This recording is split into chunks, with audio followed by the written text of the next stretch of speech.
ഇന്ന് ഏപ്രിൽ 11. ഈ ദിവസത്തിനൊരു പ്രത്യേകതയുണ്ട്. ഇന്ന് പെറ്റ് ഡേ ആണ്. വളർത്തുമൃഗങ്ങൾക്കായുള്ള ദിവസം. അനാഥരായ വളർത്തുമൃഗങ്ങളെ സഹായിക്കാനാണ് പ്രധാനമായും ഈ ദിനം കൊണ്ട് ഉദ്ദേശിക്കുന്നത്. ഈ ദിനത്തിൽ പ്രത്യേകം എടുത്തു പറയേണ്ട ഒരു സ്ഥലമുണ്ട്.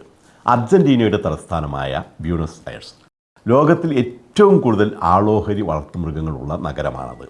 വളർത്തുമൃഗങ്ങളിൽ തന്നെ നായ്ക്കൾ.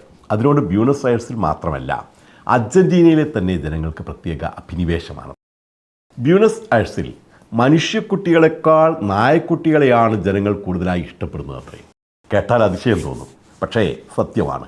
എന്ന് മാത്രമല്ല, നായ്ക്കളെ സ്നേഹിക്കാനുള്ളതുകൊണ്ട് കുട്ടികൾ വേണ്ട എന്നാണ് പലരുടെയും തീരുമാനം.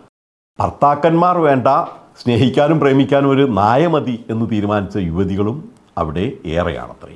അതുകൊണ്ട് തന്നെ അവിടെ മനുഷ്യക്കുട്ടികളുടെ എണ്ണം നാൾക്ക് നാൾ കുറയുകയും നായക്കുട്ടികളുടെ എണ്ണം നാൾക്ക് നാൾ കൂടുകയുമാണ്. അവിടെ 14 വയസ്സിന് താഴെയുള്ള കുട്ടികളെക്കാൾ ഏകദേശം 33,000-ൽ കൂടുതൽ പട്ടികളുണ്ടെന്നാണ് കണക്ക്.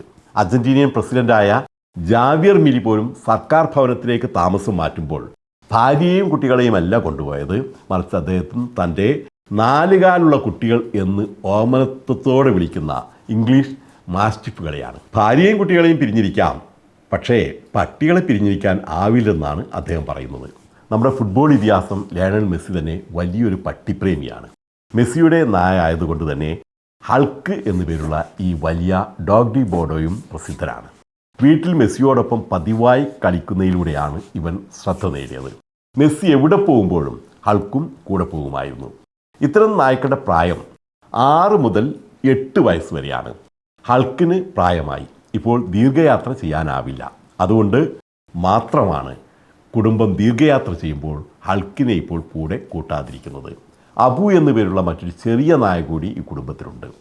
കുട്ടികൾക്കൊപ്പം കളിക്കുന്നതിനേക്കാൾ മെസ്സി നായ്ക്കൾക്കൊപ്പമാണ് സമയം ചെലവഴിക്കുന്നതെന്നും പറഞ്ഞു കേൾക്കുന്നു. പക്ഷേ നായ്ക്കളെ കുട്ടികളെപ്പോലെ പരിഗണിക്കുന്ന പ്രവണത ബ്യൂണസ് അയർസിനെ തന്നെ മാറ്റുന്നതായും അത് ഭാവിയിൽ വലിയ പ്രശ്നങ്ങൾ ഉണ്ടാക്കുമെന്നുമാണ് സാമൂഹിക വിദഗ്ധരുടെ വിലയിരുത്തൽ.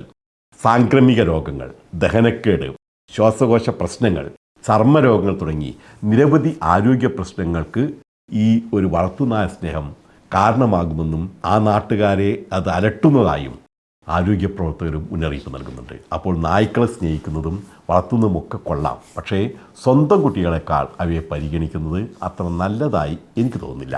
എതിരഭിപ്രായം ഉണ്ടാകാം.